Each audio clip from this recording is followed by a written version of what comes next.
Vous vous souvenez quand le film Deadpool, pour faire la blague, était sorti durant la Saint-Valentin pour proposer un décalage total sur l'aspect romantique de la Saint-Valentin et l'aspect gore et vulgaire de son contenu? Eh ben, il a mal choisi son année, hein.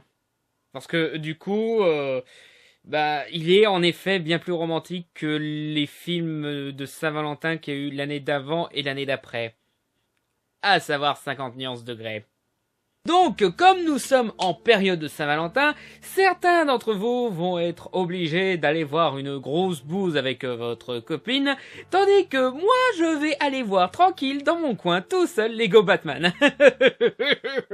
Du coup, pour la Saint-Valentin, je me suis dit que ce serait intéressant de faire une petite comparaison, parce que comme vous le savez peut-être, 50 nuances degrés, ça a été grandement inspiré par une autre grosse bouse qui se prétend être super romantique alors que pas du tout, à savoir Twilight. Du coup, on va pouvoir se poser la question, lequel des deux est pire ? Ouais, on va aller sur ce terrain-là. Alors, pour ce qui est de Twilight, vous avez déjà un bon aperçu de en quoi c'est un des pires en voyant mes différents top 10. Et pour 50 nuances degrés, je pense que vous êtes bien au courant de la réputation des films. Et autant vous le dire tout de suite, elles sont méritées. Mais cela dit, voilà, au final, lequel des deux est le plus catastrophique ? Pour moi, c'est Twilight. Voilà, alors certains d'entre vous vont dire non, c'est 50 nuances degrés parce qu'au moins dans Twilight, il y a de l'action, il y a des vampires, il y a un univers, etc. Ouais, il y a tout ça dans Twilight, et c'est même incroyablement bâclé. J'ai vraiment envie de dire, c'est pire qu'il y ait tout ça dans Twilight que de se reposer entièrement sur un romance comme le fait 50 nuances degrés. Parce que du coup, tu vois des tas de trucs 1000 fois plus intéressants, mais non. Le truc qui intéresse le plus, le truc sur lequel les films se focalisent le plus, c'est cette romance de merde qui est de loin l'un des pires trucs de la saga. Ça pouvait pas se concentrer sur des trucs beaucoup plus intéressants comme le personnage de Charlie, l'organisation des vampires, Charlie, le dilemme de Jacob qui se retrouve être le descendant d'une tribu ancestrale, et bien sûr Charlie. Non, ça pouvait pas être un seul de ces points super intéressants. Non, non, il a fallu que ce soit la romance la plus insipide au monde.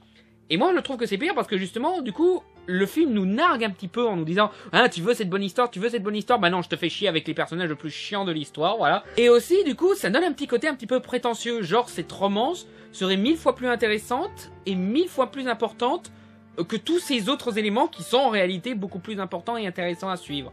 Donc du coup c'est beaucoup plus grave à mon sens, parce que justement, tu as le potentiel, tu as le talent pour imaginer des univers et des personnages intéressants. Non, tu préfères t'intéresser à de la merde. Tandis que 50 nuances degrés, oui, tout repose sur la romance.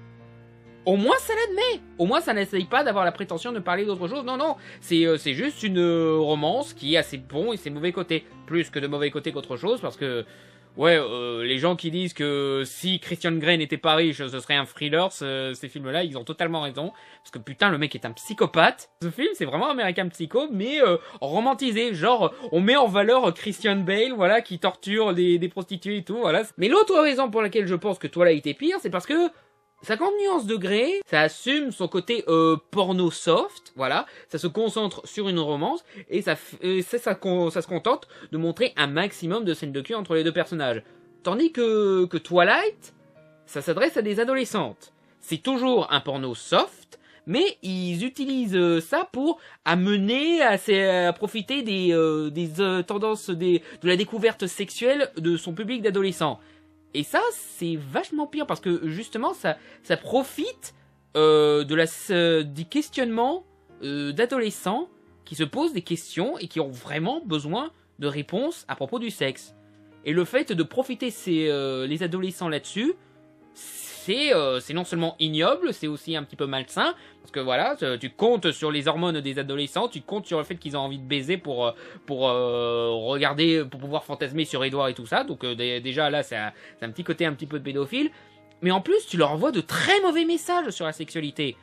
Parce que le film, qu'est-ce qu'il dit les films Twilight, qu'est-ce qu'il dit grosso modo? Marie-toi le plus possible, ne t'avorte jamais, même si tu risques d'en crever. C'est pas des bons messages du tout, voilà. Et surtout, voilà, fais en sorte que tu aies tout et n'importe quoi parce que tu auras tout ce que tu veux dans ta vie.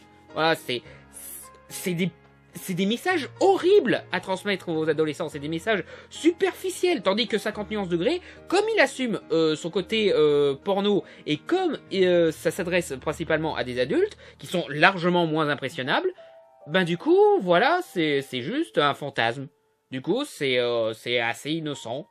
Du coup, c'est juste, je m'amuse bien là-dessus, mais j'oublie totalement ce que ça raconte, ça essaye pas de m'enseigner de morale, parce que tout ce que ça fait, c'est m'apporter de quoi fantasmer, donc du coup, voilà, il n'y a pas de message néfaste qui est transmis, même si, ouais, on peut partir du fait qu'ils ont tendance à sexualiser, à valoriser un personnage vraiment mauvais, mais ça amène aussi à un autre truc qui fait que Twilight est pire que 50 nuances degrés.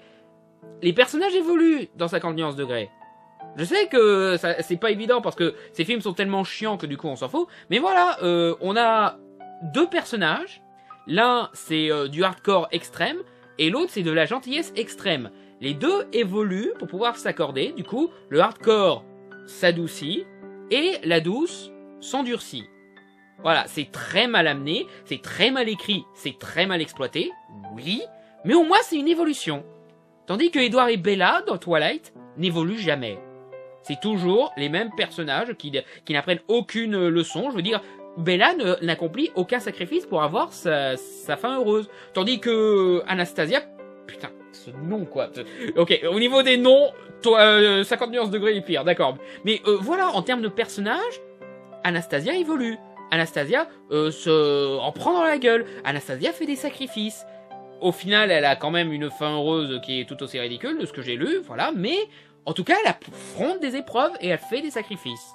C'est pas grand chose, voilà, ça devrait être une base dans la façon d'écrire un scénario, un truc qu'on devrait retrouver dans tous les films et toutes les fictions existantes, et pourtant Twilight n'a été incapable de faire ça.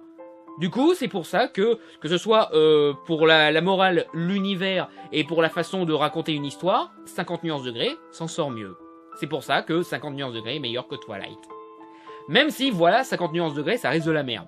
J'en profite aussi pour ceux qui pensent que 50 nuances degrés et Twilight c'est super romantique. Voici une petite liste de films bien plus romantiques que vous devriez voir et qui sont vachement mieux que vos merdes. Princess Bride, Love Actually, La Belle et la Bête, un classique. Buffy contre les vampires, voilà, qui est bourré de super romances, notamment le premier couple lesbien de l'histoire de la télévision américaine. C'est le truc que Stephenie Meyer n'a pas arrêté de plagier avec ses Twilight sans essayer de le comprendre. Et qui surtout transmet d'excellents messages aux adolescents sur la sexualité, qui montre attention, la vie va t'en faire pavé, voilà, ça va pas être une partie de plaisir. La première fois que tu vas coucher avec un homme, il y a de grandes chances que cet homme va se transformer en monstre. La personne que tu as cru que c'était l'homme de ta vie, si ça se trouve, ce sera pas l'homme de ta vie. Il va y avoir d'autres raisons pour lesquelles vous allez rompre ensemble et tu vas finir par tomber amoureux de quelqu'un d'autre. Si ça se trouve, tu vas même découvrir que tu es lesbienne ou quelque chose. Voilà, donc vraiment, c'est une meilleure fiction pour adolescents que Twilight parce que justement,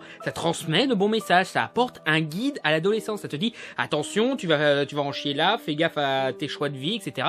C'est ça qu'il faut faire quand on parle sexualité à des adolescents, les guider au lieu de les exploiter. Faut faire comme faisait John Hughes, comme fait le premier American Pie, au lieu de faire comme font les suites d'American Pie, en fait, juste proposer du cul à des adolescents.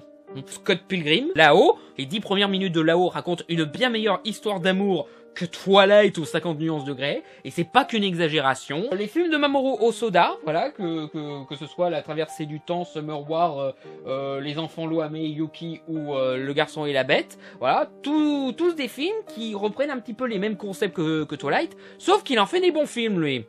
Comme quoi, beaucoup de bruit pour rien de Shakespeare. Là, je vois que j'ai la version de Joss Whedon, mais vous pouvez voir n'importe quelle version parce que c'est une chouette romance, donc je vous la conseille. En plus, les personnages sont super attachants, rien de mieux pour une bonne romance. Parce que c'est le problème avec ces films-là, c'est que les personnages sont nuls à chier, donc on s'en fout de leur romance. Hellboy et Liz dans Hellboy, voilà, c'est une petite romance de film d'action, mais ça marche très bien. Les putains de Simpsons ont de meilleures romances que dans Twilight et 50 nuances degrés. Marge et Homer, c'est un bien meilleur couple que ces deux histoires-là. Le Village, Lou, Journal infime, La Famille Adams. Putain, Gomez et Morticia, attends, c'est un super couple. Le fait qu'ils arrivent à continuer à s'aimer même dans le malheur, dans la bizarrerie, dans le glauque, voilà, le fait qu'ils arrivent quand même à s'aimer malgré tout ça, ça montre bien une force dans leur couple. Donc voilà, Bernard et Bianca, quoi. Escaflowne, bien sûr, j'adore, je l'explique en long et en large et en travers dans mon alerte spoiler, quoi, c'est un meilleur couple, par exemple. Il y a pas besoin d'aller chercher loin pour trouver de meilleures romances que Twilight, donc arrêtez vos conneries avec ces 2 licences surestimées. Si vous voulez voir de belles romances et des trucs qui créent beaucoup plus de fantasmes, je vous ai fait toute une liste. Allez-y, quoi. Donc voilà, tout ça pour vous dire que non, ce n'est pas parce que je suis un mec que j'y connais rien en romance. J'ai même envie de dire, je m'y connais mieux que vous en romance, parce que moi, je ne vois pas les hommes comme un vulgaire tas de viande qui fait fantasmer.